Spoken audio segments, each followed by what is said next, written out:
want to tell you that we can't stop this. We can make it so people who engage in this crime feel the moral disapprobation of society. And all of you on campuses make it clear to them. And it all starts with us. During this week of action throughout the year, here's the simple things you can do. Take the pledge. Get your friends to sign the pledge. Have them get their friends to sign. Ask businesses, libraries, hospitals to display. It's on to display. It's on us logos. Encourage your sports teams, fraternities, sororities, bands to get them up. Hold press conferences, town halls, roundtables with school administrators and students to raise the profile. Use social media. Send out the word with the hashtag It's On Us. And demand that your universities meet the moral and legal obligation to protect students and hold perpetrators accountable. Basic things like campus surveys, so we know the scope of the problem. Having a safe place for students to go and share what happened in confidence. From residential advisors to campus health centers. Coordinating with community partners, such as rape crisis centers, local law enforcement, women's health centers. The Department of Education has made it crystal clear to schools all across America that they are in violation of Title IX and risk a federal investigation and financial penalties if they do not engage. Look, it comes down to a simple proposition. We have to change the culture on campus and society. So none of this is accepted. You know, when I held the hearing, I remember in I guess the first year was 1989, and then again in 92, and there was a young woman who was a student at a small college north of Pittsburgh. And she showed up on her first for orientation.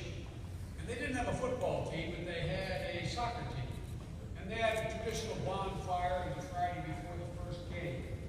And in the process of all of that, one of the guys at school was an upperclassman, dated a girl back home. And it was her girlfriend. And he said, look, I'll walk you back to your dorm. And she tells the story on the way back to the dorm. He said, I want to stop and pick up my sweater. Do you mind? So we stopped in his dorm, dragged him in, and he raped her. And then she told a story that a lot of you may be familiar with. She said, I ran back to my dormitory. I was on the 4th floor. I ran up, took off my clothes, and took a scalding shower. I remember saying scalding shower. She said, I sat in the end of my bed with a towel wrapped around me crying. My resident advisor came in and asked me what happened. And I told her.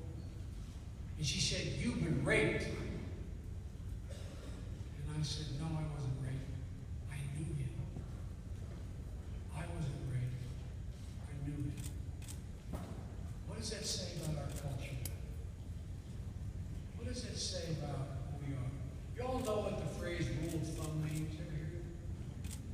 Well, you know, rule of thumb goes back to our English jurisprudential system, our common law system. In the late 1300s, too many men were beating their wives to death. Women were viewed as a chattel. A wife was a piece of property, like the horse or the cow or the dog.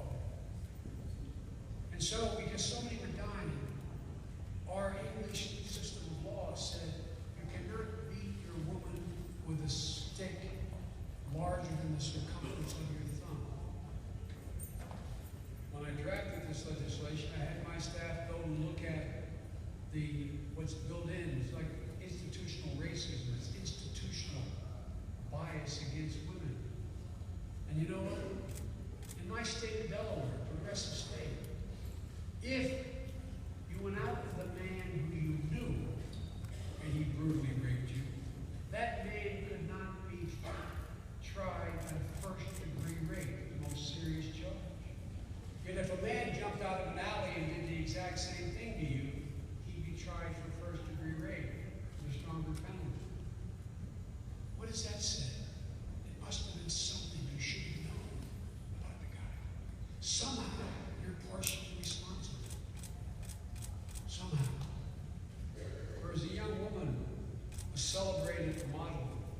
Her name was Marla Hanson. She worked in New York City. She testified. She lived in an apartment complex.